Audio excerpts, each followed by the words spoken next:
ಅಖಂಡ ಜ್ಯೋತಿಷ್ಯ ವಿಶೇಷ ಕಾರ್ಯಕ್ರಮಕ್ಕೆ ಸ್ವಾಗತ. ನಾನು ಸಿಂಚನ. ಮೊದಲಿಗೆ ಗುರುಗಳನ್ನ ಬರಮಾಡಿಕೊಳ್ಳೋಣ. ಎಂದಿನಂತೆ ಈ ಕಾರ್ಯಕ್ರಮದಲ್ಲಿ ನಮ್ಮೊಂದಿಗಿದ್ದಾರೆ ವಿದ್ವಾನ್ ಶ್ರೀ ಶ್ರೀನಿಧಿ ಹೊಳ್ಳ ಗುರೂಜಿಯವರು. ಶ್ರೀಯುತರು ಪ್ರಖ್ಯಾತ ಜ್ಯೋತಿಷಿಗಳು ಹಾಗೂ ಮಾಂತ್ರಿಕರು. ಬನ್ನಿ ಗುರುಗಳನ್ನ ಕಾರ್ಯಕ್ರಮಕ್ಕೆ ಸ್ವಾಗತಿಸೋಣ. ನಮಸ್ಕಾರ ಗುರುಜಿ, ಕಾರ್ಯಕ್ರಮಕ್ಕೆ ಸ್ವಾಗತ. ನಮಸ್ತೆ ಗುರುಜಿ, ಇಂದು ನಾವು ಈ ವಶೀಕರಣದ ಕುರಿತಾಗಿ ಮಾತನಾಡ್ತಾ ಇದ್ದೀವಿ. ಈ ವಶೀಕರಣ ಅನ್ನೋದು ನಿಜಾನಾ ಅಂತ? ವಶೀಕರಣ ಅನ್ನುವಂಥದ್ದು ಭಾಗಶಃವಾಗಿರ್ತಕ್ಕಂಥದ್ದು ನಿಜ. ಹೇಗೆ ಈಗ ಒಂದು ಆಸೆಗೋಸ್ಕರವಾಗಿ ಒಬ್ಬರಿಗೆ ನಾವು ಏನನ್ನಾದರೂ ಕೊಡುವಂಥದ್ದು, ವಸ್ತುಗಳನ್ನು ಕೊಟ್ಟು ತೃಪ್ತಿಪಡಿಸುವಂಥದ್ದು, ಆಗ ಅವರೇನಾದರೂ ನಾವು ಹೇಳಿದಂತೆ ಕೇಳಿಯೇ ಕೇಳ್ತಾರೆ. ನಮಗೆ ಇಷ್ಟದ ವಸ್ತುಗಳನ್ನು ನಾವು ಅವರಿಗೆ ಸಮರ್ಪಣೆ ಮಾಡಿ ಅವ್ರು ನಾವು ಹೇಳಿದಂತೆ ಕೇಳುವಂತೆ ಮಾಡಿಕೊಳ್ಳುವಂಥದ್ದು ಎಲ್ಲರಿಗೂ ಗೊತ್ತಿರುವಂಥ ವಿಷಯಗಳು. ಆದರೆ ಈ ವಾಮ ಮಾರ್ಗದಲ್ಲಿ ಅಥವಾ ದೈವಿಕವಾಗಿರ್ತಕ್ಕಂಥ ಕೆಲಸಗಳಲ್ಲಿ ಈ ವಶೀಕರಣ ಅನ್ನುವಂಥದ್ದು ತುಂಬ ದೊಡ್ಡ ವಿಷಯಗಳು. ಯಾಕೆ ಅಂತ ಕೇಳಿದರೆ, ನಮ್ಮ ಇಚ್ಛೆಗನುಗುಣವಾಗಿ ಒಬ್ಬರನ್ನು ನಮ್ಮ ಹತ್ತಿರ ಸೆಳೆದುಕೊಳ್ಳುವಂತೆ ಮತ್ತು ನಮ್ಮ ಯೋಚನೆಗಳು ಯಾವಾಗಲೂ ಯಾವ ವ್ಯಕ್ತಿ ಬಗ್ಗೆ ವಶೀಕರಣಾದಿಗಳನ್ನು ಮಾಡಿರ್ತೇವೆ ಅವರ ತಲೆಯಲ್ಲಿ ಅದೇ ವಿಷಯಗಳು ಬರ್ತಾ ಹೋಗ್ತದೆ. ಇದು ವಶೀಕರಣ ನೀವು ಕೇಳಿದಂಥ ವಿಷಯಕ್ಕೆ ಈಗಿನ ಕಾಲಘಟ್ಟಕ್ಕೆಲ್ಲ ಕೆಲಸ ಮಾಡ್ತದ ಅನ್ನುವಂಥದ್ದು ಒಂದು ಪ್ರಶ್ನೆಯನ್ನು ಕೇಳಿದ್ರಿ. ಹಾಗಾದರೆ ಇದು ಶುರುವಾಗಿದ್ದೆಲ್ಲಿಂದ? ಒಂದು ಸಣ್ಣ ಕಥೆಯನ್ನು ಹೇಳುವಾಗ, ಬ್ರಹ್ಮನೇ ಸೃಷ್ಟಿ ಮಾಡಿದಂಥ ಒಂದು ಸೃಷ್ಟಿಯಲ್ಲಿ ಆ ಒಂದು ಹೆಣ್ಣನ್ನು ನೋಡಿ ಅವನಿಗೆ 2 ನಿಮಿಷ ದಿಗ್ಭ್ರಮೆ ಆಗುವಂಥದ್ದು. 2 ನಿಮಿಷ ಅಲ್ಲ, ಒಂದು ಮಾತ್ರ ಕಾಲಗಳಲ್ಲಿ ಒಂದು ಕಾಲ ತಟಸ್ಥವಾಗಿ ಬಿಡ್ತಾನೆ. ಯಾಕೆ ಅಂತ ಕೇಳಿದರೆ, ಅಲ್ಲಿ ಆ ಹೆಂಗಸಿನ ಮೇಲೆ ಹೆಣ್ಣಿನ ಮೇಲೆ ಅವನಿಗೆ ಸಂಮೋಹನ ಅನ್ನುವಂಥದ್ದು ಉಂಟಾಗ್ತದೆ. ಆ ಸಂದರ್ಭದಲ್ಲಿ ಈ ಮನ್ಮಥ ಅನ್ನುವಂತಹ ಒಂದು ದೇವರಿದ್ದಾರೆ. ಆ ಮನ್ಮಥನಿಗೆ ವಿಶೇಷವಾಗಿರ್ತಕ್ಕಂಥ ವರಗಳನ್ನು ಬ್ರಹ್ಮ ಕೊಡ್ತಾನೆ. ಯಾಕೆ ಅಂತ ಕೇಳಿದರೆ, ಆ ಒಂದು ಅಸ್ತ್ರ ಅನ್ನುವಂಥದ್ದು ಸಂಮೋಹನ ಅಸ್ತ್ರ ಅಂತ ಹೇಳಿ, ಅದಕ್ಕೆ ಸಂಮೋಹನ ಅಸ್ತ್ರದಲ್ಲಿ ಆ ಬ್ರಹ್ಮನೇ ಸೃಷ್ಟಿ ಮಾಡಿ ಆ ವರವನ್ನು ಕೊಟ್ಟಂಥದ್ದು.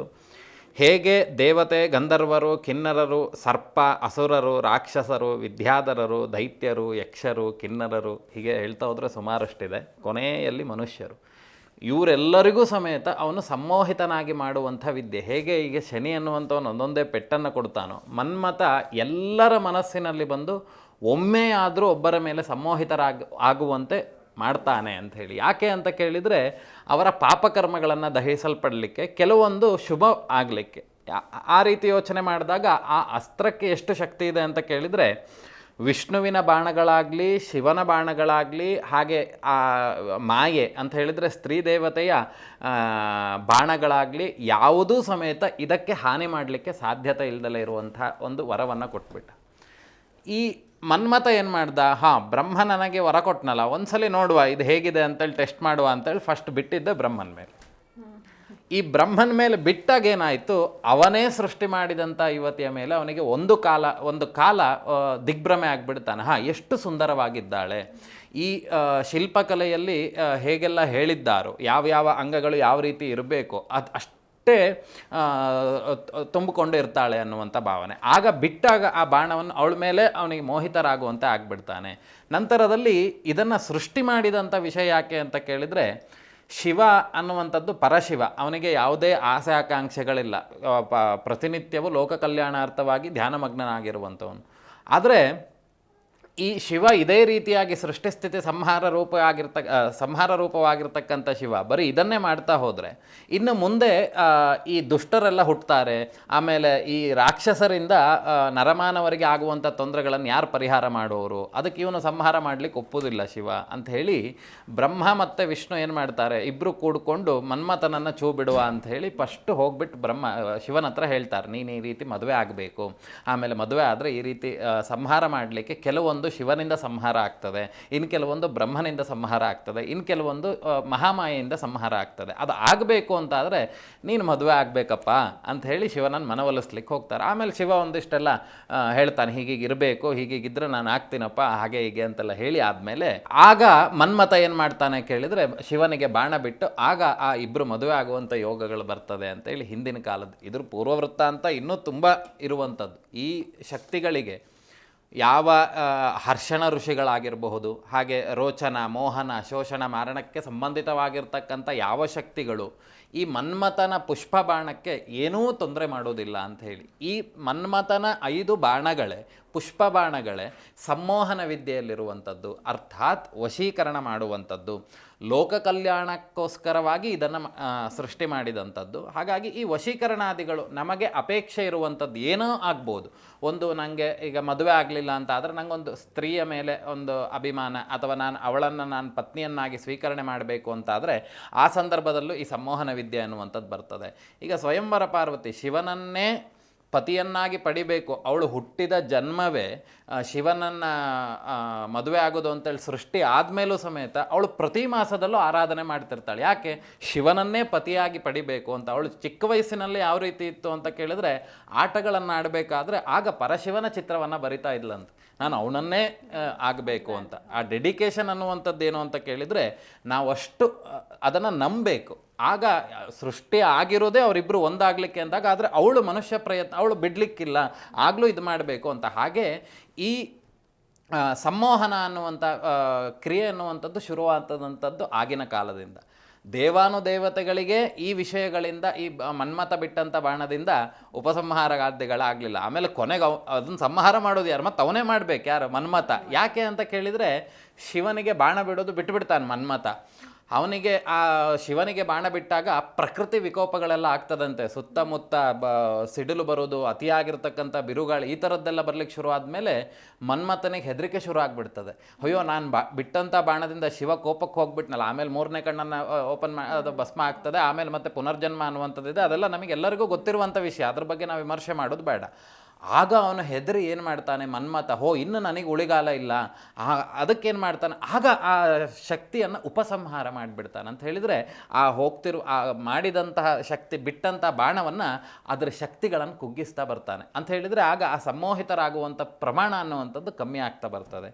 ಈ ಒಂದು ಸಂಮೋಹನಕ್ಕೆ ಸಂಬಂಧಿತವಾಗಿ ಏನು ಅಂತ ಕೇಳಿದರೆ, ಅತೀ ಪ್ರಾಮುಖ್ಯತೆ ಏನು ಅಂತ ಕೇಳಿದರೆ, ನಾನು ಹಿಂದಿನ ಸಂಚಿಕೆಗಳಲ್ಲಿ ಹೇಳಿದ್ದೆ, ಸೃಷ್ಟಿಸ್ಥಿತಿ ಸಂಹಾರಗಳು. ನಾವು ಯಾವುದೇ ಪ್ರಯೋಗಗಳನ್ನು ಮಾಂತ್ರಿಕ ವಿಧಿಯಲ್ಲಿ, ಆಭಿಚಾರ ವಿಧಿಯಲ್ಲಿ ಮಾಡಿದಾಗ ಉಪಸಂಹಾರ ಅನ್ನುವಂಥದ್ದು ಮಾಡಬೇಕು. ಯಾಕೆ ಅಂತ ಕೇಳಿದರೆ, ಬಿಟ್ಟಂಥ ಬಾಣ ಮತ್ತು ನನ್ನ ಹತ್ರ ಬಂದು ಸೇರಿಕೊಳ್ಬೇಕು. ಇಲ್ಲ ಅಂತ ಹೇಳಿದರೆ ಅದು ಮಾಡಿಸಿದವನಿಗೂ ತೊಂದರೆ, ನಾನು ಕಳಿಸ್ದವನಿಗೂ ತೊಂದರೆ. ಹಾಗಾಗಿ ಈ ಸಂಮೋಹನ ವಿಷಯಗಳು ಅನ್ನುವಂಥದ್ದು ಶುರುವಾಗಿದ್ದು ಯಾವಾಗ ಅಂತ ಕೇಳಿದರೆ, ಆಗಿನ ಕಾಲದಿಂದನೂ ಇದು ಪ್ರಚಲಿತವಾಗಿರ್ತಕ್ಕಂಥ ವಿಷಯಗಳು. ಆದರೆ ಈಗಿನ ಕಾಲದಲ್ಲಿ ಏನು ಇದು ಹೇಳ್ತಾರೆ, ಇಲ್ಲ ನಾನು ಮಾಡಿಕೊಡ್ತೇನೆ, ಇಷ್ಟು ದಿನದಲ್ಲಿ ನಿಮಗೆ ಆಗ್ತದೆ. ಅದೆಲ್ಲ ಅಲ್ಲ. ಯಾಕೆ ಅಂತ ಕೇಳಿದರೆ ನೋಡಿ, ಈಗ ನಾನು 48 ದಿನದಲ್ಲಿ ನಿಮ್ಮ ಕಷ್ಟ ಎಲ್ಲ ಪರಿಹಾರ ಆಗ್ತದೆ, ಈ ಥರದ್ದೊಂದು ಹೋಮ ಮಾಡಿ ಹಾಗೇ ಆಗ್ತದೆ ಅಂತ ಹೇಳೋದಾದರೆ ದೇವರೇನಕ್ಕೆ? ಗರ್ಭಗುಡಿಯಲ್ಲಿ ನಾನೇ ಕುತ್ಕೊಳ್ಬೋದಲ್ಲ. ಎಲ್ಲ ನನಗೆ ಗೊತ್ತಿದೆ, ನಾನು ಹೇಳಿದ್ದು ಹಾಗೆಯೇ ಆಗ್ತದೆ ಅಂತ ಹೇಳಿದಾಗ ಭಗವಂತ ಯಾಕೆ? ನಾನೇ ದೇವಸ್ಥಾನ ಕಟ್ಕೊಂಡು ಗರ್ಭಗುಡಿಯಲ್ಲಿ ಹೀಗೆ ಕುತ್ಕೊಳ್ಬೋದು ಆರಾಮಾಗಿ, ಇಲ್ಲಿ ಚೇರ್ನಲ್ಲಿ ಕೂತ್ಕೊಂಡಾಗ. ಹಾಗೆ ಯಾಕದಾಗೋದಿಲ್ಲ ಅಂತ ಕೇಳಿದರೆ, ದೇವರೇ. ನಾವು ಮಾಡುವಂಥದ್ದೇನು ಅಂತ ಕೇಳಿದರೆ ಎಲ್ಲ ರೆಡಿ ಮಾಡಿ ಕೊಡ್ಬೋದು. ಈ ಜಪಾದಿಗಳು ಇದರಲ್ಲಿ ಫಲಾಫಲ ಕೊಡುವಂಥ ಒಂದು ಸಪ್ತಮಂ ದೈವ ಚಿಂತನಂ, ಫಲ ಕೊಡುವಂಥದ್ದು ಭಗವಂತನೇ. ನಾವಿಷ್ಟು ಸಂಮೋಹನ ಅಸ್ತ್ರಗಳು ಏನೇ ಇದ್ದರೂ ಅದನ್ನು ಮಾಡುವಂಥದ್ದು ಮಾತ್ರ ನಮ್ಮ ಕೆಲಸ. ಫಲ ಕೊಡುವಂಥದ್ದು ಭಗವಂತ ಅಂತೇಳಿ. ಈಗ ಒಬ್ಬ ತುಂಬ ಕೆಟ್ಟ ವ್ಯಕ್ತಿ ಯಾವುದೋ ಒಂದು ಶ್ರೀಮಂತವಾಗಿರ್ತಕ್ಕಂಥ ಹುಡುಗಿಯನ್ನು ಮದುವೆ ಆದಂಥದ್ದು ನಾವು ನೋಡಿರ್ಬೋದು. ಆ ಸಂದರ್ಭಗಳೆಲ್ಲ ಈ ಪ್ರಯೋಗಗಳನ್ನೇ ಮಾಡಿರಬೇಕು ಅಂತಿಲ್ಲ, ಅದು ವಿಧಿಲಿಖಿತವೂ ಆಗಿರಬಹುದು. ಆದರೆ ಈ ರೀತಿಯಾಗಿರ್ತಕ್ಕಂಥ ಪ್ರಯೋಗಗಳು ಅನ್ನುವಂಥದ್ದು ನಮ್ಮ ಸನಾತನ ಧರ್ಮದಲ್ಲಿ ಇದೆ. ಅದನ್ನು ಸರಿಯಾಗಿ ಆರಾಧನೆ ಮಾಡಿ ಅನುಷ್ಠಾನಾದಿಗಳನ್ನು ಮಾಡಲಿಲ್ಲ ಅಂತಾದರೆ ಕುಲವನ್ನು ನಾಶ ಮಾಡಿ ಹಾಕ್ತದೆ. ನಾವೇನೋ ಮಾಡ್ಲಿಕ್ಕೆ ಹೋಗಿ ಅರ್ಧಂಬರ್ಧ ತಿಳಿದವ್ರ ಹತ್ರ ಎಲ್ಲ ಹೋಗಿ, ಈಗ ಬಾಣ ಬಿಡೋದು ಬಿಟ್ಟಾದ್ರ ಮೇಲೆ ನಿನ್ನ ಕೆಲಸ ಆಯ್ತಲ್ಲ ಬಿಡು ಅಂದ್ಬಿಟ್ರೆ ಆ ಇಡೀ ಕುಟುಂಬವನ್ನು ಅದು ನಾಶ ಮಾಡ್ತದೆ. ಯಾಕಂದರೆ ಕ್ರೌರ್ಯಕ್ಕೆ ಹೋಗ್ತದೆ. ನನ್ನ ಕೆಲಸ ಆದ್ರ ಮೇಲೆ ನಾನು ಕಳಿಸಿಕೊಟ್ಬಿಡ್ಬೇಕು. ಇಲ್ಲ ಅಂತ ಹೇಳಿದರೆ ಆ ಕುಟುಂಬನ ಅದು ಸರ್ವನಾಶ ಮಾಡಿಬಿಡ್ತದೆ. ಹಾಗೆ ಇನ್ನು ಈ ವಿಚಾರಗಳಲ್ಲಿ ಇನ್ನೂ ಹಲವಾರು ರೀತಿಯಾಗಿರ್ತಕ್ಕಂಥ ವಿಷಯಗಳಿದೆ. ಅದರಲ್ಲಿ ನಾವು ಸಾಮಾನ್ಯವಾಗಿ ಚಿಂತನೆ ಮಾಡುವಾಗ ಲೋಕಾರೂಢಿಯಾಗಿ ನಾನು ಶಾಸ್ತ್ರ ರೀತಿಯಾಗಿರ್ತಕ್ಕಂಥ ವಿಷಯಗಳನ್ನು ಹೇಳಿದರೆ ನಿಮಗೆ ಅರ್ಥ ಆಗ್ದಲೇ ಇರ್ಬೋದು. ಒಂದು ಸಾಮಾನ್ಯವಾಗಿ ನಿಮಗೆ ತಿಳಿದಿರುವಂತೆ ಹೇಳೋದಾದರೆ, ಹೇಗೆ ವರ್ಕ್ ಆಗ್ತದೆ ಸ್ವಾಮಿ ಹಾಗಾದರೆ? ಮನುಷ್ಯನ ದೇಹದಲ್ಲಿ ಷಟ್ಚಕ್ರಗಳು ಅನ್ನುವಂಥದ್ದು ಇರ್ತದೆ. ಹಾಗೆ ನಂತರದಲ್ಲಿ ಮನುಷ್ಯನ ಜೀನ್ಸ್ ಅಂತ ಹೇಳಿ ಕೇಳಿರ್ಬೋದು. ಈ ಸೈನ್ಸಲ್ಲಿ ಹೇಳಿರ್ತಾರೆ, ಒಂದು ಏಣಿ ಥರ ಇರುತ್ತೆ, ಹಿಂಗೆ ಸುತ್ಕೊಂಡಿರುತ್ತೆ ಅಂತ. ಅದರ ಅರ್ಥ ಏನು ಅಂತ ಕೇಳಿದರೆ, ಈಗ ನಾನು ಆಗಾಗ ಹೀಗೆ ಮಾಡ್ತಾ ಇದ್ದೇನೆ ಅಂತ ಆದರೆ ನನ್ನ ಮಗಳಿಗೂ ಆ ಒಂದು ವಿಧಿ ಬರ್ತದೆ. ಯಾಕೆ ಅಂತ ಕೇಳಿದರೆ ಆ ಜೀನ್ಸ್ ಬಂದಿರುತ್ತೆ ಅಂತ ಹೇಳ್ತಾರೆ ಡಾಕ್ಟ್ರು. ಹಾಗೆ ಈ ಜೀನ್ಸಿನಿಂದ ಏನೇನು ಉಪಯೋಗಗಳು ಅಂತ ಕೇಳಿದರೆ, ಆ ಪೂರ್ವಜನ್ಮದ್ದು ಅವರ ಹಿರಿಯರು ಮಾಡಿದಂತಹ ಕೆಲಸಗಳೆಲ್ಲವೂ ಸಮೇತ ಅದರ ಫಲಾಫಲಗಳು ಇವನು ಅನುಭವಿಸ್ತಾ ಹೋಗ್ತಾನೆ. ಆದರೆ ನಾವು ಈ ವಶೀಕರಣಾದಿಗಳನ್ನು ಮಾಡುವಾಗ ಆ ಒಂದು ಮನುಷ್ಯನ ಜೀನ್ಸ್ ಯಾವುದ್ರಲ್ಲಿ ಸಿಗ್ತದೆ, ಒಂದು ಕೂದಲಿನಿಂದ ಸಿಗ್ತದೆ, ಇನ್ನು ಸುಮಾರು ಹೊತ್ತು ಕೂತು ಜಾಗದಲ್ಲಿ ಸಿಗ್ತದೆ, ಹಾಕಿ ದೇಹಕ್ಕೆ ಧಾರಣೆ ಮಾಡಿ ಹಾಕಿದಂಥ ಬಟ್ಟೆಗಳಿಂದ ಸಿಗ್ತದೆ, ಇನ್ನು ಉಗುರುಗಳಿಂದ ಸಿಗ್ತದೆ, ನಂತರದಲ್ಲಿ ಕಾಲು ಧೂಳಿನ ಮಣ್ಣಿನಿಂದ ಸಿಗ್ತದೆ. ಅದಾದ್ರ ಮೇಲೆ ಇನ್ನು ಫೋಟೋ ಭಾವನೆ, ಈಗ ನಾನು ಯಾರಿಗೋ ಮಾಡ್ತೇನೆ ಅಂತಾದರೆ ನಾವು ಹೆಸರು ಹೇಳಿದರೆ ಸಾಲುವುದಿಲ್ಲ, ಆ ಭಾವನೆ ಇರಬೇಕು, ಇಂಥವರಿಗೆ ನಾವು ಸಂಮೋಹಿತರಾಗಿ ಮಾಡ್ತಾ ಇದ್ದೇವೆ ಅಂತ. ಈ ಎಲ್ಲ ವಿಷಯಗಳನ್ನು ಇಟ್ಟುಕೊಂಡು ನಾವು ಯಂತ್ರದಲ್ಲಿ ಸಂಕುಚಿತವಾಗಿ ಮಾಡುವಂಥದ್ದು ಅಥವಾ ಆ ಸಂಮೋಹನ ಪ್ರಯೋಗಗಳೆಲ್ಲ ಇದೆ, ಅದನ್ನೆಲ್ಲ ವಿಮರ್ಶೆ ಮಾಡೋದು ಬೇಡ, ಅದು ತುಂಬ ಗುಪ್ತವಾಗಿರ್ತಕ್ಕಂತಹ ವಿದ್ಯೆ. ಆ ಮಾಡುವಂಥ ಸಂದರ್ಭದಲ್ಲಿ ಆ ಎರಡೂ ಆ ಜೀನ್ಸ್ ಅನ್ನುವಂಥದ್ದೇನಿದೆ ಕೂಡುವಂತೆ ಮಾಡಿಬಿಡ್ತೇವೆ. ಆ ಕೂಡುವಂತೆ ಮಾಡಿದಾಗ ಈ ಮನುಷ್ಯನಿಗೆ ಇವರು ಬೇಕು ಅಂತಾದರೆ ಇವರಿಗೆ ಆ ಮನಸ್ಥಿತಿಯಲ್ಲಿ ನನಗೆ ಅವರ ಬಗ್ಗೆ ಹೆಚ್ಚು ಯೋಚನೆಗಳು ಬರುವಂತೆ ಆಗೋದು, ಅವರ ಜೊತೆ ಕಳೆದಂಥ ಸಮಯಗಳು ನಮ್ಮ ಮನಸ್ಸಿಗೆ ಬರುವಂಥದ್ದು, ಇಲ್ಲ ನನಗೆ ಇವರು ಸರಿಯಾಗಿರುವಂಥವ್ರು ಅನ್ನುವಂಥ ಒಟ್ಟು ಆ ವ್ಯಕ್ತಿ ಇವರ ಒಟ್ಟಿಗೆ ಇರಬೇಕು. ಇನ್ನು ಬೇರೆ ಏನು ಯೋಚನೆ ಊಟ ಕೆಲವರೆಲ್ಲ ನಾವು ಫಿಲಮಲ್ಲೆಲ್ಲ ನೋಡಿರ್ಬೋದು, ನಾನು ಪ್ರೀತಿ ಮಾಡಿ ಊಟ ತಿಂಡಿ ಎಲ್ಲ ಬಿಟ್ಟು ಇದು ಮಾಡ್ತಾ ಇದ್ದೇನೆ ಅಂತ. ಯಾಕೆ ಅಂತ ಕೇಳಿದರೆ ಒಬ್ಬ ವ್ಯಕ್ತಿ ಸಂಮೋಹಿತನಾದ ಅಂತ ಹೇಳಿದರೆ ಅವನಿಗೆ ಬೇರೆ ಯಾವುದ್ರ ಬಗ್ಗೆ ಒಲವಿರುವುದಿಲ್ಲ, ಅವನಿಗೆ ಬರೀ ಆ ವಿಚಾರಗಳ ಬಗ್ಗೆನೇ ಏಕಾಗ್ರತೆ ಅನ್ನುವಂಥದ್ದು, ಯಾವತ್ತೂ ಇಲ್ದಲೇ ಇರುವಂಥ ಏಕಾಗ್ರತೆ ಆ ಸಮಯದಲ್ಲಿ ಬರ್ತದೆ ಅಂತೇಳಿ. ಯಾಕೆ ಅಂತ ಕೇಳಿದರೆ ಅದು ದೈಹಿಕವಾಗಿ ಮಾನಸಿಕವಾಗಿ ಅವನು ಅನುಭವಿಸ್ತಾ ಇರ್ತಾನೆ ಅಂತೇಳಿ. ಹಾಗೆ ಈ ಸಂಮೋಹನ ಕ್ರಿಯೆಗಳು ಈ ರೀತಿಯಾಗಿ ಕೆಲಸ ಮಾಡ್ತದೆ ಅಂತ ಹೇಳಿ. ಸರಿ ಗುರುಜಿ, ಇನ್ನು ಈ ಸಂಮೋಹನ ಕ್ರಿಯೆಯನ್ನು ಯಾರು ಯಾಕೆ ಮಾಡ್ತಾರೆ ಅಂತ, ಈಗ ನೀವು ಒಂದು ಹೇಳಿದ್ರಿ ಯಾರು ಇಷ್ಟಪಟ್ಟರೆ ಈ ಒಂದು ಸಂಮೋಹನ ಕ್ರಿಯೆಯನ್ನು ಮಾಡ್ತಾರೆ ಅಂತ, ಇದಲ್ಲದೆ ಬೇರೆ ಯಾವ್ಯಾವ ವಿಷಯಗಳಿಗೆ ಈ ಒಂದು ಸಂಮೋಹನ ಕ್ರಿಯೆಯನ್ನು ಉಪಯೋಗಿಸಲಾಗುತ್ತೆ? ಮದುವೆ ಆಗ್ತಾ ಇರೋದಿಲ್ಲ, ಆಗ ಕೆಲವರೆಲ್ಲ ಹೇಳಿರ್ಬೋದು ಈ ಸ್ವಯಂವರ ಪಾರ್ವತಿ ಮಂತ್ರ ಅಂತ ಹೇಳಿ, ಅದರ ಮಂತ್ರವೂ ಹಾಗೆ ಓಂ ಹ್ರೀಂ ಯೋಗಿನಿ ಯೋಗಿನಿ ಯೋಗೀಶ್ವರ ಯೋಗೇಶ್ವರ ಯೋಗ ಭಯಂಕರ, ಅದರಲ್ಲೆಲ್ಲ ಬರುವಂಥದ್ದು ಇದಕ್ಕೆ ನಾವು ಇವತ್ತು ಮಾತಾಡ್ತಿರುವಂಥ ವಿಷಯದ ಟಾಪಿಕ್ಗಳೇ ಆ ಮಂತ್ರದಲ್ಲಿ ಕೆಲವೊಂದೆಲ್ಲ ಅಡಕವಾಗಿರುವಂಥದ್ದು. ಅದು ಈ ಮದುವೆ ಯೋಗಗಳು ಇಲ್ದಲೇ ಇದ್ದಾಗ, ಕೆಲವೊಂದು ದೋಷಾದಿಗಳಿದ್ದಾಗ ಈ ಹೆಣ್ಣು ಅನ್ನುವಂಥದ್ದು ಅಥವಾ ಗಂಡು ಅನ್ನುವಂಥದ್ದು ಮದುವೆ ಆಗುವಂಥ ವಿಚಾರಗಳಲ್ಲಿ ತಡವಾಗ್ತಿರ್ಬೇಕಾದ್ರೆ ಹೇಗೆ ಅವಳು ಶಿವನನ್ನೇ ಪತಿಯನ್ನಾಗಿ ಪಡಿಬೇಕು ಅಂತ ಹೇಳಿ ಅವಳು ಅನುಷ್ಠಾನಾದಿಗಳನ್ನು ಮಾಡಿದ್ರು, ನಾವು ಅವಳನ್ನೇ ಅನುಷ್ಠಾನ ಮಾಡೋದು. ಸ್ವಯಂವರ ಅಂತ ಹೇಳಿದರೆ ಅವರಾಗಿಯೇ ಬರುವಂತೆ ಅಥವಾ ಆ ಪ್ರತಿಬಂಧಕ ದೋಷಗಳ ನಿವೃತ್ತಿಯಾಗಿ ಅವರು ನಮಗೆ ಆದಷ್ಟು ಬೇಗ ಮದುವೆ ಆಗುವಂತೆ. ಅಲ್ಲಾಗಿದ್ದು ಏನು ಅಂತ ಕೇಳಿದ್ರೆ ಆ ವ್ಯಕ್ತಿ ಬೇಗ ಬರ್ಲಿಕ್ಕೆ ನಾವೇನು ಮಾಡಿದ್ದು, ಇಲ್ಲಿ ಸಂಮೋಹನ ಕ್ರಿಯೆಯನ್ನೇ ಬಳಸ್ಕೊಂಡಂಥದ್ದು, ಅಂದರೆ ವಶೀಕರಣ ಕ್ರಿಯೆಯನ್ನೇ. ಇನ್ನು ವ್ಯಾಪಾರದಲ್ಲಿ ಅಭಿವೃದ್ಧಿ ಆಗಲಿಕ್ಕೆ ಕೆಲವೊಂದು ಬೇಕಾಗ್ತದೆ. ಈಗ ವ್ಯಾಪಾರದಲ್ಲಿ ಅವರು ಗುಣಮಟ್ಟಗಳು ಎಲ್ಲವೂ ಸರಿ ಇದ್ದು ವ್ಯಾಪಾರವೇ ಆಗ್ತಾ ಇರೋದಿಲ್ಲ ಅಂಥವ್ರಿಗೆ ಏನು ಮಾಡ್ಬೋದು, ಗ್ರಾಹಕರು ಸಂಮೋಹಿತರಾಗಲಿಕ್ಕೆ ವ್ಯವಸ್ಥೆಗಳನ್ನು ಮಾಡ್ಬೋದು. ಅದಕ್ಕೆ ಸಂಬಂಧಿತವಾಗಿರ್ತಕ್ಕಂಥ ಜಪಾದಿಗಳನ್ನು ಮಾಡಿ ಅವರಿಗೆ ಆ ಶೇಷ ಪ್ರಸಾದ ವಸ್ತುಗಳನ್ನೆಲ್ಲ ಕೊಡುವಂಥದ್ದು. ಆಗೇನಾಗ್ತದೆ, ಅಲ್ಲಿ ಗ್ರಾಹಕರು ಅಲ್ಲಿಗೆ ಬರುವಂಥ ಮನಸ್ಥಿತಿ ಅನ್ನುವಂಥದ್ದು ಅವರಿಗೆ ಬರ್ತದೆ. ಅದಾದ ನಂತರದಲ್ಲಿ ಇನ್ನು ಹಿಂದಿನ ಕಾಲದಲ್ಲೆಲ್ಲ ಇತ್ತು, ನಾನೀಗ ಅಲ್ಲಿ ಹೋಗಿ ಕುತ್ಕೊಳ್ತೇನೆ ಅಂತಾದರೆ ನನ್ನ ಎದುರುಗಡೆ ಇದ್ದವ್ರು ಯಾರೂ ಮಾತಾಡಲಿಕ್ಕಿಲ್ಲ, ಅವರೆಲ್ಲರೂ ನಾ ಹೇಳಿದಂಥದ್ದನ್ನು ಕೇಳಬೇಕು ಅಂತ ಹೇಳಿ. ಅದೆಲ್ಲ ಈ ದೊಡ್ಡ ದೊಡ್ಡ ವಿಷಯಗಳು, ಈಗಿನ ಕಾಲದಲ್ಲಿ ಅದೆಲ್ಲ ಬೇಡ. ಅದೆಲ್ಲ ಸದ್ಯಕ್ಕೆ ಈ ವಿಷಯಗಳು ಹೀಗೆ ಕೆಲಸ ಮಾಡ್ತದೆ ಸಂಮೋಹನ ಅನ್ನುವಂಥದ್ದು. ಇದು ಬರುವಂಥದ್ದು ಅಷ್ಟೇ ಮತ್ತೆ ಮಾಂತ್ರಿಕ ವಿಭಾಗಗಳಲ್ಲೇ ಬರುವುದು, ಇದು ಯಾವುದೋ ವೈದಿಕ ಧರ್ಮದಲ್ಲಿ ಬರುವುದಿಲ್ಲ. ಇದೆಲ್ಲ ಈ ವಾಮ ಮಾರ್ಗದಲ್ಲೇ ಎಲ್ಲ ವಾಮ ಅಂತ ಹೇಳಿದರೆ ಏನು, ನಾನು ಮಾಡೋದು ಎಂತ ಮಾಡ್ತೇನೆ, ಎಡಗೈಲಿ ಈಗ ಅರ್ಚನೆ ಮಾಡ್ತಾ ಇರ್ತೇನೆ.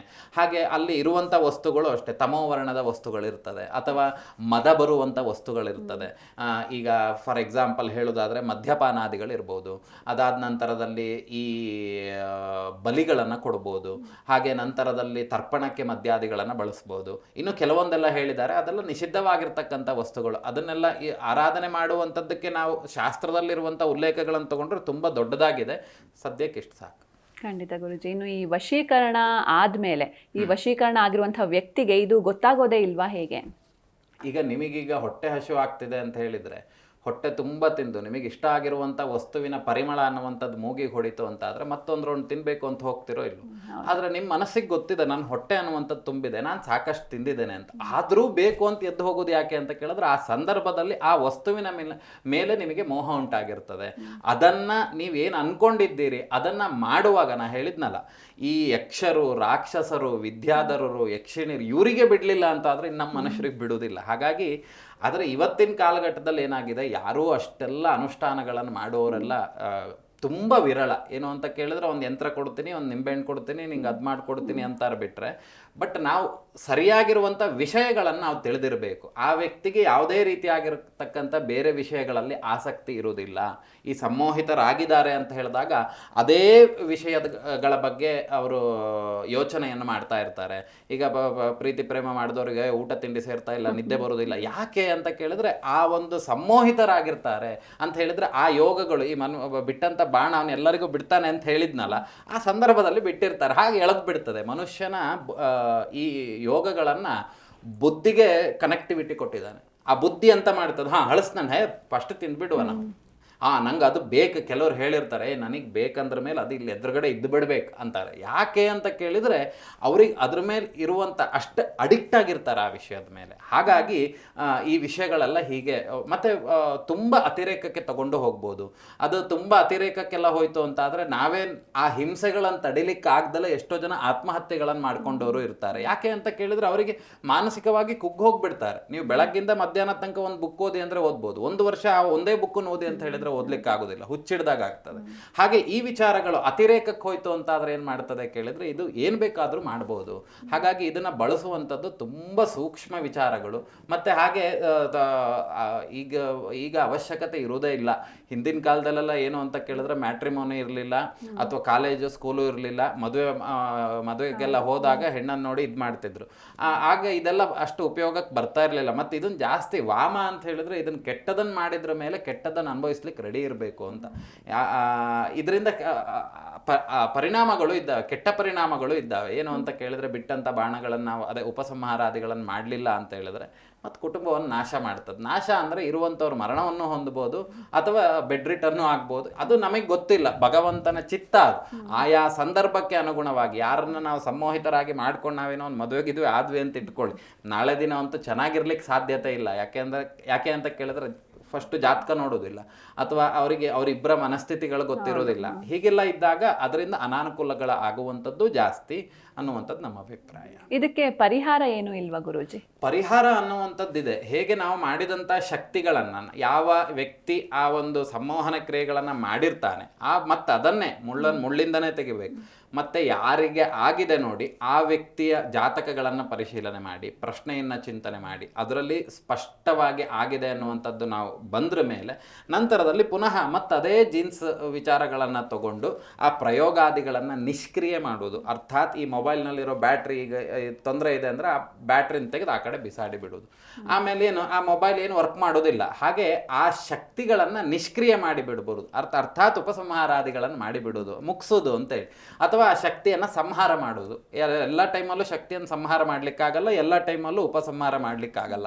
ಕೆಲವೊಂದು ಸಲ ತೆಗೆದು ಇನ್ನು ಹೊರಗಡೆ ಉಚ್ಚಾಟನೆಯನ್ನೇ ಮಾಡಬೇಕು, ಇನ್ನು ಕೆಲವೊಂದು ಕಡೆ ಅದನ್ನು ಉಪಸಂಹಾರವೇ ಮಾಡಬೇಕು. ಎಲ್ಲಿ ಅದನ್ನು ಕಟ್ ಮಾಡಬೇಕು ಅಲ್ಲಿ ಕಟ್ ಮಾಡಬೇಕು, ಎಲ್ಲಿ ವಾಪಸ್ ತಗೊಳ್ಬೇಕು ಅಲ್ಲಿ ವಾಪಸ್ ತಗೊಳ್ಬೇಕು. ಅದು ಪ್ರಯೋಗ ಮಾಡಿದಂಥ ವ್ಯಕ್ತಿಗೆ ಗೊತ್ತಿರ್ತದೆ. ಅದು ಗೊತ್ತಿರಬೇಕು ಅಂತ ಆದರೆ ಅವನು ಅಧ್ಯಯನ ಮಾಡಿರಬೇಕು. ಇಲ್ಲ ಅಂತ ಹೇಳಿದರೆ ಯಾವುದೋ ಒಂದು ಮಂತ್ರ ಸಿಕ್ತು, ಗೂಗಲಲ್ಲಿ ಹುಡುಕಿದ್ರೆ ಯಾವುದು ಇವಳು ಆಕರ್ಷಣೆ ಆಗಬೇಕು, ಈ ಮಂತ್ರಗಳನ್ನು ಮಾಡಿದೆ ಅಂತೇಳಿ ಒಂದಿಷ್ಟು ಮಾಡ್ದ ಅಂದರೆ ಮುಗೀತು, ಮನೆ ಮಠ ಕಳ್ಕೊಂಡ ಅಂತ ಹೇಳಿ ಅರ್ಥ. ಯಾಕೆಂದ್ರೆ ಅವನು ಮಾನಸಿಕವಾಗಿ ಬುದ್ಧಿಭ್ರಮಣೆಯೂ ಆಗಬಹುದು, ಹೇಳಲಿಕ್ಕಾಗಲ್ಲ. ಈ ಮಂತ್ರಗಳೆಲ್ಲ ಹೇಗೆ ಅಂತ ಕೇಳಿದ್ರೆ, ಯಾಕೆ ಹಿಂದಿನವರೆಲ್ಲ ದೇವರ ಹೆಸರುಗಳನ್ನು ಇಡ್ತಾ ಇದ್ರು ಅಂತ ಕೇಳಿದ್ರೆ, ಆಗಾಗ ದೇವರ ಹೆಸರನ್ನು ಹೇಳ್ತಿರ್ಬೇಕಂತೆ. ನಮ್ಮಲ್ಲಿರುವಂಥ ಕೆಟ್ಟ ಶಕ್ತಿಗಳು ಆ ಹೆಸರು ಹೇಳಿದ ಮಾತ್ರದಿಂದನೇ ಕೆಲವೊಂದು ಹೋಗ್ತದೆ. ಆದರೆ ಇವತ್ತಿನ ಕಾಲದಲ್ಲಿ ಏನಾಗಿದೆ, ಎಲ್ಲ ಗೂಗಲ್ ನೋಡೋದು, ಅದಕ್ಕೆ ಅರ್ಥ ನೋಡಿದ್ರೆ ಒಂದು ಹೆಣದ ಅರ್ಥ ಇರ್ತದೆ. ಅದನ್ನೆಲ್ಲ ಕೆಲವರು ಹೆಸರುಗಳನ್ನು ಇಟ್ಟಿರ್ತಾರೆ. ಹಿಂದಿನ ಕಾಲದಲ್ಲಿ ಇರಲಿಲ್ಲ ಇದೆಲ್ಲ, ದೇವರ ಹೆಸರುಗಳನ್ನೇ ಇಡಬೇಕು ಅಂತೇಳಿ. ಆ ಥರ ಎಲ್ಲ ಇದ್ದಾಗ ಏನಾಗ್ತದೆ, ಅನರ್ಥಗಳಾಗ್ತದೆ ಅನ್ನುವಂಥದ್ದು. ಖಂಡಿತ ಗುರುಜಿ. ಇನ್ನು ಯಾವೆಲ್ಲ ವಸ್ತುಗಳನ್ನು ಉಪಯೋಗಿಸಿ ಈ ವಶೀಕರಣವನ್ನು ಮಾಡಲಾಗುತ್ತೆ ಅಂತ? ಹೆಸರನ್ನು ಬಳಸಿ ಮಾಡ್ಬೋದು, ಹೆಸರು, ರಾಶಿ, ನಕ್ಷತ್ರವನ್ನು ಬಳಸಿಯೂ ಮಾಡ್ಬೋದು. ಹಾಗೆ ಈ ತಲೆಯ ಕೂದಲು, ಆಮೇಲೆ ಬಿಟ್ಟಂತ ಬಟ್ಟೆ. ಹಿಂದಿನವ್ರು ಹೇಳ್ತಾ ಇದ್ರೆ ತಲೆ ಕೂದಲನ್ನೆಲ್ಲ ತೆಗೆದು ಎಲ್ಲಂದ್ರಲ್ಲಿ ಹಾಕಬೇಡಿ. ಯಾಕೆ ಅಂತ ಕೇಳಿದ್ರು ಅದು ಇನ್ನೊಬ್ರ ಕೈಗೆ ಸಿಕ್ಕರೆ ಏನೋ ಮಾಡ್ಬೋದು ಅಂತ. ಮತ್ತೆ ಬಿಟ್ಟಂತ ಬಟ್ಟೆಗಳನ್ನು ಇನ್ನೊಬ್ಬರಿಗೆ ದಾನಾದಿಗಳನ್ನು ಮಾಡಬಾರ್ದು ಅಂತ. ತದನಂತರದಲ್ಲಿ ಈ ಉಗುರು, ಮನುಷ್ಯನ ಉಗುರು ಅನ್ನುವಂಥದ್ದು ಅದನ್ನು ಕೊಡಬಾರ್ದು, ಅದರಿಂದನೂ ಜೀನ್ಸ್ ಅನ್ನುವಂಥದ್ದು ಅದರಲ್ಲಿ ಇರ್ತದೆ, ಅದರಿಂದನೂ ಪರಪ್ರಯೋಗಗಳಾಗಬಾರ್ದು ಅಂತ, ಉಗುರು ತೆಗೆದ ಮೇಲೆ ಎಲ್ಲಂದ್ರಲ್ಲಿ ಹಾಕಬಾರ್ದು ಅಂತ ಕೆಲವರು ಹೇಳಿದರು. ಯಾಕೆ ಅಂದರೆ ಅದು ಈ ಥರ ದುರುಪಯೋಗಗಳನ್ನು, ಯಾಕೆಂದರೆ ನಾನು ಬರೀ ಸಂಮೋಹನದ ಬಗ್ಗೆ ಮಾತಾಡ್ತಾ ಇದ್ದೇನೆ. ಇದೇ ಜೀನ್ಸನ್ನು ಹಿಡ್ಕೊಂಡು ಮನುಷ್ಯನನ್ನು ಮೇಲೂ ಎತ್ತಬಹುದು, ಅವನನ್ನು ಬೆಡ್ ರಿಟರ್ನು ಮಾಡ್ಬೋದು, ಅವನ ಮರಣವನ್ನು ಹೊಂದುವಂತೆ ಮಾಡ್ಬೋದು. ಅದೆಲ್ಲ ಇನ್ನೊಂದು ಭಾಗದಲ್ಲಿ ಮಾತಾಡುವ. ಈ ಕಾಲಘಟ್ಟದಲ್ಲಿ ಏನು, ಈ ಹಾಕ್ಬಿಟ್ಟಂಥ ಬಟ್ಟೆ, ಆಮೇಲೆ ಕಾಲ್ಧೂಳಿನ ಮಣ್ಣು, ಇಷ್ಟು ವಿಚಾರಗಳನ್ನು ಇಟ್ಟುಕೊಂಡು, ಹೆಸರು, ರಾಶಿ, ನಕ್ಷತ್ರ ಮತ್ತು ಫೋಟೋಗಳನ್ನು ಇಟ್ಟುಕೊಂಡು ಸಂಮೋಹನವನ್ನು ಮಾಡ್ತಾರೆ. ಆಗ ಏನಾಗ್ತದೆ ಅಂತ ಕೇಳಿದರೆ, ಬೇರೆ ವಿಷಯಗಳ ಬಗ್ಗೆ ಅವನಿಗೆ ಯಾವುದು ಗಮನ ಇಲ್ದಲೇ ಆಗಿ ಈ ವಿಚಾರದ ಬಗ್ಗೆಯೇ ಗಮನಗಳಿರ್ತದೆ, ಹೆಚ್ಚು ಆಸಕ್ತಿ ಇದರಲ್ಲಿ ಬರುವಂತೆ ಆಗ್ತದೆ. ಹೇಗೆ ಒಂದು ಆಡುವಂಥ ವಯಸ್ಸಿನ ಮಗುವಿಗೆ ವಿಶೇಷವಾಗಿರ್ತಕ್ಕಂಥ ಆಟಿಕೆಗಳನ್ನು ತೋರಿಸಿ, ಇನ್ನೊಂದು ಕಡೆ ಭಕ್ಷ್ಯಭೋಜ್ಯಗಳನ್ನೆಲ್ಲ ಇಟ್ಟು, ಇನ್ನೊಂದು ಕಡೆ ಹಣವನ್ನಿಟ್ಟರೆ ಫಸ್ಟ್ ಹೋಗೋದು ಆಟ ಆಡ್ಲಿಕ್ಕೆ. ಅದೇ ಸ್ವಲ್ಪ ಮಾನಸಿಕ ಸ್ಥಿತಿಗತಿಗಳು ವಯಸ್ಸಾದವನು 10 ವರ್ಷದ್ದಾದ್ರೆ ಫಸ್ಟ್ ಹೋಗೋದು ತಿನ್ಲಿಕ್ಕೆ, ಅದಕ್ಕಿಂತ ವಯಸ್ಸಾದವನು ಹೋದ್ರೆ ತಗೊಂಡು ಹೋಗೋದು ದುಡ್ಡಿಗೆ. ಹಾಗೆ ಈ ಸಂಮೋಹನ ಕ್ರಿಯೆಯನ್ನು ಬೇರೆ ಬೇರೆ ವಿಚಾರಗಳಿಗೆ, ಬೇರೆ ಬೇರೆ ಸಮಯದಲ್ಲಿ, ಬೇರೆ ಬೇರೆ ಆಯಾಮದಲ್ಲಿಯೂ ಮಾಡಬಹುದು. ಆದರೆ ಅದನ್ನು ಎಷ್ಟು ಬೇಕೋ ಅಷ್ಟು ಮಾಡಿದರೆ ಉತ್ತಮ. ಈಗ ನಮಗೆ ದೇಹಕ್ಕೆ ಮದ ಬರುವಂಥ ವಸ್ತುಗಳನ್ನು ಈಗಿನ ಕಾಲಘಟ್ಟದಲ್ಲಿ ಎಲ್ಲರೂ ಅದನ್ನು ತಗೊಳ್ಳುವಂಥದ್ದು ಆಗ್ತಾ ಇದೆ. ಯಾಕೆ ಅಂತ ಕೇಳಿದರೆ, ಆಗ ಮದ ಬರ್ತದೆ. ಮದ ಅಂತ ಹೇಳಿದರೆ ನಮಗೆ ಯಾವುದೂ ರಿಸ್ಟ್ರಿಕ್ಷನ್ಸ್ ಇರೋದಿಲ್ಲ, ನಮ್ಮ ಮನಸ್ಸು ಪ್ರಶಾಂತವಾಗಿರ್ತದೆ, ನಾವು ಯಾವುದನ್ನು ಬೇಕಾದರೂ ನಾವು ಮಾಡ್ತೇವೆ ಅನ್ನುವಂಥ ಮನಸ್ಥಿತಿ ಇರ್ತದೆ ಅಂತ ಹೇಳಿ. ಹಾಗಾಗಿ ಆ ವಿಷಯಗಳು, ತಮೋವರ್ಣದ ವಸ್ತುಗಳು, ಮತ್ತು ನಾವು ಬಳಸುವಂಥದ್ದು ಅಷ್ಟೇ. ಇದಕ್ಕೇನು ಅಂತ ಕೇಳಿದರೆ, ಸಂಮೋಹನ ಕ್ರಿಯೆಗೆಲ್ಲ ಕೆಲವೊಂದು ವಿಷಯಗಳನ್ನು ಹೇಳಿದ್ದಾರೆ. ದೇವರಿಗೆ ನಾವು ನೈವೇದ್ಯವನ್ನು, ನಾವು ಹಿಂದಿನ ಎಪಿಸೋಡ್ನಲ್ಲಿ ಹೇಳಿದ್ವಿ, ದೇವರಿಗೆ ನೈವೇದ್ಯಾದಿಗಳನ್ನು, ಸಿಹಿ ತಿಂಡಿಗಳನ್ನು ನೈವೇದ್ಯ ಮಾಡಿ ಅಂತ. ಯಾಕೆ ಅಂದರೆ ಆ ದೇವರ ಭಾವನೆ ಅನ್ನುವಂಥದ್ದು ಸಾತ್ವಿಕ ರೂಪ ಬರಬೇಕು. ನೀವು ಉಪ್ಪು ಖಾರ ಇಲ್ದಲೇ ಇರುವಂಥ ಊಟವನ್ನು ತಿಂದರೆ ನೀವು ಸೈಲೆಂಟ್ ಇರ್ತೀರಿ. ಸ್ವಲ್ಪ ಉಪ್ಪು ಖಾರ ತಿಂದರೆ ಗಟ್ಟ ಸಿಟ್ಟು ಬರ್ತದೆ. ಅದೇ ಸ್ವಲ್ಪ ಈ ಮಾಂಸಾಹಾರಗಳನ್ನು ತಿಂದರೆ ಒಳ್ಳೆ ನಿದ್ದೆ ಬರ್ತದೆ ಅಂತೇಳಿ. ಅದು ಮನುಷ್ಯನ ಶರೀರವನ್ನು ಬದಲಾವಣೆ ಮಾಡ್ತದೆ ಅಂತ ಹೇಳಿ. ಇಲ್ಲಿ ಆ ಸಂಮೋಹನ ಕ್ರಿಯೆಗಳನ್ನು ಮಾಡುವಾಗ ದೇವರಿಗೆ ಬಳಸುವಂಥ ವಸ್ತುಗಳು ಹಾಗೆ ಸಂಮೋಹನಕ್ಕೆ ಯಾವುದು ಹೇಳಿದ್ದಾರೆ ಆ ವಸ್ತುಗಳನ್ನು ತಿಂದಾಗ ಅವನಲ್ಲಿ ಸಂಮೋಹನ ಮನಸ್ಥಿತಿ ಅನ್ನುವಂಥದ್ದು ಉಂಟಾಗ್ತದೆ. ಆ ವಸ್ತುಗಳನ್ನೇ ಆ ಸಂದರ್ಭದಲ್ಲಿ ನೈವೇದ್ಯಾದಿಗಳನ್ನು ಮಾಡಬೇಕು, ಆ ವಸ್ತುಗಳನ್ನೇ ಬಳಸಬೇಕು. ಆಗ ಅದು ಸರಿಯಾಗಿರುವಂಥ ಪ್ರಯೋಗ ಆಗ್ತದೆ. ಇಲ್ಲ ಅಂದರೆ ರೋಡ್ ಸೈಡಲ್ಲಿ ಹೋಗಿ ಆಪರೇಷನ್ ಹೊಟ್ಟೆ ಕೊಯ್ಸ್ಕೊಂಡಂಗೆ ಆಗ್ತದೆ ಅಷ್ಟೇ. ಹಾಗೆ ಖಂಡಿತ ಗುರುಜಿ. ಇನ್ನು ವಶೀಕರಣವಾದರೆ ಆ ವ್ಯಕ್ತಿ ಸಂಪೂರ್ಣವಾಗಿ ಮಾತನ್ನ ಕೇಳ್ತಾರಾ, ಹೇಗೆ? ಒಂದು ಕಾಲಘಟ್ಟದ ತನಕ ಒಂದು ಸಂಕಲ್ಪ ಏನು ಅಂತ ಕೇಳಿದರೆ, ಈ ಸಾಯೋ ತನಕ ಎಲ್ಲ ಅವನು ಹಾಗೇ ಇರ್ತಾನೆ ಅಂತ ಹೇಳಲಿಕ್ಕೆ ಸಾಧ್ಯತೆ ಇಲ್ಲ. ನಮ್ಮ ಕಾಮನ ಇಚ್ಛೆ ಒಂದು ಈಗ ಮದುವೆ ಆಗಬೇಕು ಅಂತನೋ ಅಥವಾ ಗ್ರಾಹಕರು ಬರಬೇಕು ಅಂತನೋ ಒಂದ್ಸಲಿ ಮಾಡಿದರೆ ಅದು ಒಂದು ಅಮಾವಾಸ್ಯೆ ಮತ್ತು ಹುಣ್ಣಿಮೆ, ಕೆಲಸ ಆದ ನಂತರದಲ್ಲಿ ಒಂದು ಅಮಾವಾಸ್ಯೆ ಅಥವಾ ಹುಣ್ಣಿಮೆ, ನಾ ಆಗಲೇ ಹೇಳಿದೆ ಉಪಸಂಹಾರ ಅಂತೇಳಿ. ಅದು ಕೊನೆ ತನಕ ಉಪಸಂಹಾರ ಅಂದರೆ ಅದು ಕೆಲಸ ಆಯಿತಾ, ನೀನು ಅಂದ್ಕೊಂಡಿದ್ದು ಕೆಲಸ ಆಯಿತಾ, ಅದು ಪಾಸ್ ಆಯಿತಾ, ಅದನ್ನ ಶಕ್ತಿಯನ್ನು ನಾವು ವಾಪಸ್ ತೊಗೊಂಡು ಬಿಡ್ತೇವೆ ಹೊರತು ಅದರ ಯಾವ ವಿಷಯಗಳು ಅವನಲ್ಲಿ ಪರಿಣಾಮವನ್ನು ಬೀರುವುದಿಲ್ಲ. ಯಾಕೆ ಅಂತ ಕೇಳಿದರೆ ಅದರ ಕೆಲಸ ಅದ್ರ ಮೇಲೆ ಅದು ಹೋಗ್ಬಿಡುದು, ಅದ್ರ ಮುಗೀತು. ಯಾಕಂದರೆ ಅದಕ್ಕೆ ನಾವು ಅದನ್ನು ವಾಪಸ್ ಕಳಿಸ್ಕೊಳ್ಳೋದು, ಇನ್ನೊಂದೇನೋ ಮತ್ತೊಂದು ಮಾಡಬೇಡ, ಹೇಳಿದ ಕೆಲಸ ಆಯಿತಾ ಅದನ್ನು ಮಾಡಿ ಈ ಕಡೆ ಬಂದುಬಿಡ್ಬೇಕಂತ ಹೇಳಿ. ಹಾಗಾಗಿ ಇದು ದೀರ್ಘಕಾಲದ ತನಕ ಎಲ್ಲ ಇರ್ಲಿಕ್ಕೆ ಸಾಧ್ಯತೆ ಇಲ್ಲ. ಇನ್ನೊಂದು ಏನು ಅಂತ ಕೇಳಿದರೆ, ಈ ಸ್ತಂಭನಾದಿಗಳನ್ನು ಮಾಡುವಾಗ ಇನ್ನೊಂದು ವಿಷಯ, ಅದು ಸಂಮೋಹನದಿಂದ ನೆಕ್ಸ್ಟ್ ಆ ಷಟ್ಪ್ರಯೋಗಗಳಲ್ಲಿ ಬರುವಂಥದ್ದು. ಸ್ತಂಭನಾದಿಗಳನ್ನು ಮಾಡುವಾಗ ಮಾತ್ರ ಅವರೇನು ಅಂದರೆ, ಈಗ ಸ್ತಂಭನ ಮಾಡಿದ್ದು ಅಂತಾದರೆ ಕೆಲವರಿಗೆ ಲಕ್ಕೋ ಹೊಡೆಯೋದು, ಇಲ್ಲ ಅಂತ ಹೇಳಿದರೆ ದೀರ್ಘಕಾಲದ ಆರೋಗ್ಯ ಬಾಧೆಗಳು ಬಂದು ಒಂದು ಕಡೆ ಬೆಡ್ ರಿಟರ್ನ್ ಆಗುವಂಥದ್ದು, ಇದೆಲ್ಲ ಇನ್ನೊಂದು ಪ್ರಯೋಗದಲ್ಲಿ ಬರ್ತದೆ. ಆದರೆ ಈ ವಿಚಾರದಲ್ಲಿ ಏನು ಅಂತ ಕೇಳಿದರೆ, ಬೇರೆ ಯಾವ ವಿಚಾರದ ಬಗ್ಗೆ ಅವರಿಗೆ ಆಸಕ್ತಿ ಇರೋದಿಲ್ಲ. ನಾವು ಏನನ್ನ ಸಂಕಲ್ಪಿಸಿ ಈ ಕೆಲಸವನ್ನು ಮಾಡಿರ್ತೀವೋ ಅಷ್ಟು ಮಾತ್ರ ಅವ್ರಿಗೆ ತಲೆಯಲ್ಲಿರ್ತದೆ, ಬೇರೆ ಏನು ಯೋಚನೆ ಮಾಡೋದಿಲ್ಲ. ಹಂಗಂತ ಊಟ ತಿಂಡಿ ಮಾಡೋದಿಲ್ಲ ಅಂತ ನಾ ಹೇಳ್ತಾ ಇಲ್ಲ. ಅದಕ್ಕೆ ಹೆಚ್ಚು ಪ್ರಾಶಸ್ತ್ಯ ಕೊಡುವಂಥ ಮಾನಸಿಕ ಗತಿಗಳು ಯಾರ ಮೇಲೆ ಪ್ರಯೋಗ ಆಗಿದೆಯೋ ಅವ್ರಿಗೆ ಇರೋದಿಲ್ಲ ಅಂತ ಹೇಳಿ. ಖಂಡಿತ ಗುರುಜಿ. ಇನ್ನು ಈ ಅಮಾವಾಸ್ಯೆ ಹಾಗೂ ಹುಣ್ಣಿಮೆಯ ವಿಶೇಷತೆಗಳೇನು ಅಂತ ನೋಡ್ತಾ ಹೋಗೋದಾದ್ರೆ, ಹುಣ್ಣಿಮೆಯಲ್ಲಿ ಬಲ ಅನ್ನುವಂಥದ್ದು ಸಾತ್ವಿಕವಾಗಿರ್ತಕ್ಕಂಥ ದೇವರಿಗೆ ಹುಣ್ಣಿಮೆಯ ದಿನ ಬಲ ಜಾಸ್ತಿ. ಈ ಅಮಾವಾಸ್ಯ ದಿನ ಈ ತಮೋವರ್ಣ ಹಾಗೆ ರಜೋವರ್ಣ ಬಲಿಪ್ರಧಾನವಾಗಿರುವಂಥ ದೇವತೆ, ಹಾಗೆ ಇನ್ನು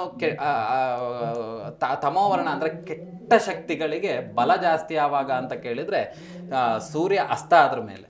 ಚಂದ್ರ ಉದಯ ಆದ್ರ ಮೇಲೆ. ಅದಕ್ಕೆ ಈ ಮಾಟ ಮಂತ್ರಾದಿಗಳು ಈ ಥರದ ಕೆಲಸಗಳೆಲ್ಲ ಏನು ಯಾವಾಗ ಮಾಡೋದು ಅಂತ ಕೇಳಿದ್ರೆ ಸೂರ್ಯ ಮುಳುಗಿದ ನಂತರ ಈ ಕೆಲಸಗಳನ್ನು ಶುರು ಮಾಡ್ತಾರೆ. ಯಾಕೆ ಅಂತ ಕೇಳಿದ್ರೆ ಆ ಸಂದರ್ಭದಲ್ಲಿ ಆ ಶಕ್ತಿಗಳಿಗೆ ಬಲ ಜಾಸ್ತಿ. ಬೇರೆ ಟೈಮಲ್ಲಿ ಇಲ್ಲ. ಈಗ ಇಂಬ್ಳ ಅಂತ ಹೇಳಿ ಕೇಳಿರ್ಬೋದು, ಲೀಚಸ್ ಏನೋ ಅಂತ ಹೇಳ್ತಾರೆ, ಆ ಜಿಗಣೆ. ಅದನ್ನ ನೀವು ನೋಡಿ, ಮಳೆಗಾಲ ಬಿಟ್ಟು ಬೇರೆ ದಿನ ಬೇರೆ ಕಾಲದಲ್ಲಿ ನೋಡಿದಾಗ ಅದೊಂದು ಕಡ್ಡಿ ಹಿಂಗ್ ಇಟ್ಕೊಂಡು ಅದನ್ನೆಲ್ಲ ಹೀಗೆ ನೋಡಿದ್ರೆ ಏನಾಗೋದಿಲ್ಲ, ಅದಕ್ಕೊಂಚೂರು ನೀರು ಸಿಗ್ತಾ ಹತ್ಕೊಂಡ್ ಬಿಡ್ತದೆ. ಹಾಗೆ ಈ ಶಕ್ತಿಗಳು ಅನ್ನುವಂಥದ್ದು ಹೇಗೆ ಅಂತ ಕೇಳಿದ್ರೆ ಅದಕ್ಕೆ ಆ ಸೂರ್ಯ ಇದ್ದಾಗ ಕೆಲವೊಂದು ದೇವತೆಗಳಿಗೆ ಬಲ ಜಾಸ್ತಿ, ಚಂದ್ರ ಉದಯ ಆದ್ರ ಮೇಲೆ ಈ ತಮೋವರ್ಣದ ಶಕ್ತಿಗಳಿಗೆ ಹೆಚ್ಚು ಬರುವಂಥದ್ದು. ಖಂಡಿತ ಗುರುಜಿ. ಇನ್ನು ಈ ವಶೀಕರಣ ಪ್ರಯೋಗಕ್ಕೆ ಸಿಲುಕದೇ ಇರೋ ಹಾಗೆ ಹೇಗೆ ಎಚ್ಚರಿಕೆಯನ್ನು ವಹಿಸಬೇಕು ಅಂತ? ಅದು ಅದೇ ದೇವತಾನುಗ್ರಹ ಅನ್ನುವಂಥದ್ದು ಇರಬೇಕು. ಈಗ ನಾವು ವಶೀಕರಣ ಮಾಡಿಸ್ತಾರೆ ಅಂದ್ಕೂಡ್ಲೆ ಈಗ ನಾನು ದೇಶದ ಅತ್ಯಂತ ಸುಂದರಿಯನ್ನು ನಾನು ವಶೀಕರಣ ಪ್ರಯೋಗ ಮಾಡಿ ನಾನು ನಾಳೆ ಮದುವೆ ಆಗ್ತೇನೆ ಅಂತ ಹೇಳಲಿಕ್ಕೆ ಸಾಧ್ಯತೆ ಇಲ್ಲ. ಯಾಕೆ ಅಂತ ಕೇಳಿದ್ರೆ ಅವಳ ಜಾತಕದಲ್ಲೂ ಕೆಲವೊಂದು ದೇವತಾನುಗ್ರಹ ಅನ್ನುವಂಥದ್ದು ಇರ್ತದೆ. ಮತ್ತೆ ಈ ಸಿಲುಕ್ದಲ್ಲೇ ಇರುವಂಥದ್ದು ಕಾರಣ ಏನು ಅಂತ ಕೇಳಿದ್ರೆ ಹಿಂದಿನ ಕಾಲದಲ್ಲಿ ಹೇಳ್ತಾ ಇದ್ರು, ತಂದೆ ತಾಯಿ ಅಕ್ಕ ತಮ್ಮ ಬಂಧು ಹಿರಿಯರು ಅಕ್ಕಪಕ್ಕದ ಮನೆಯವರು, ಬೇರೆಯವ್ರ ಹತ್ರ ನೀವು ಮಾತಾಡ್ತಿದ್ರ?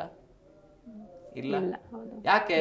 ಸಂಬಂಧ ಇಲ್ಲ. ಇವತ್ತಿನ ಕಾಲದಲ್ಲಿ ಫೇಸ್ಬುಕ್ ಅಲ್ಲಿ ಒಂದು ಇನ್ಸ್ಟಾಗ್ರಾಮ್ ಅಲ್ಲಿ ಅಥವಾ ಫೇಸ್ಬುಕ್ ಅಲ್ಲಿ ಸಾಮಾಜಿಕ ಜಾಲತಾಣಗಳಲ್ಲಿ ಹೆಸರು ಬೇಡ, ಸಾಮಾಜಿಕ ಜಾಲತಾಣಗಳಲ್ಲಿ ಒಬ್ರು ಇಷ್ಟ ಆದ್ರ ಅವ್ರ ಮುಖಭಾವ ಇಷ್ಟ ಆಯ್ತಾ ಅವ್ರಿಗೆ ನಾವು ಮಾತಾಡಿಸ್ಲಿಕ್ಕೂ ಅನುಕೂಲ ಇರುವಂತ ಕಾಲ. ಇದೆಲ್ಲ ತಪ್ಪು.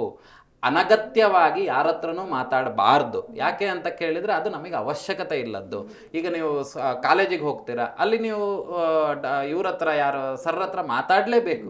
ಅದಕ್ಕೆಲ್ಲ ನಾವೇನು ಅನಗತ್ಯವಾಗಿ ಯಾರ ಹತ್ರನೂ ಮಾತಾಡ್ದಲೇ ಇರುವಂಥದ್ದು. ಹೆಚ್ಚು ನಿಮಗೆ ದೇವತಾನುಗ್ರಹ ಇದ್ದಷ್ಟು ಯಾರದೋ ಕೆಟ್ಟ ಉದ್ದೇಶಕ್ಕೆ ನೀವು ಬಲಿಯಾಗುವಂಥದ್ದು ತಪ್ತದೆ. ಇನ್ನು ಇಷ್ಟು ಹೊತ್ತು ಸಾಕಷ್ಟು ವಿಷಯಗಳನ್ನ ತಿಳಿಸ್ಕೊಟ್ರಿ. ಧನ್ಯವಾದಗಳು ಗುರುಜಿ. ನೋಡಿದ್ರಲ್ವಾ ವೀಕ್ಷಕರೇ, ಇವತ್ತಿನ ಸಂಚಿಕೆಯಲ್ಲಿ ಬಹಳಷ್ಟು ಮಾಹಿತಿಯನ್ನ ತಿಳ್ಕೊಂಡ್ವಿ. ಮತ್ತೆ ಮುಂದಿನ ಸಂಚಿಕೆಯಲ್ಲಿ ಭೇಟಿಯಾಗೋಣ. ನೋಡ್ತಾ ಇರಿ ಜಿ ಕನ್ನಡ ನ್ಯೂಸ್, ಸತ್ಯವೇ ಸುದ್ದಿಯ ಜೀವಾಳ.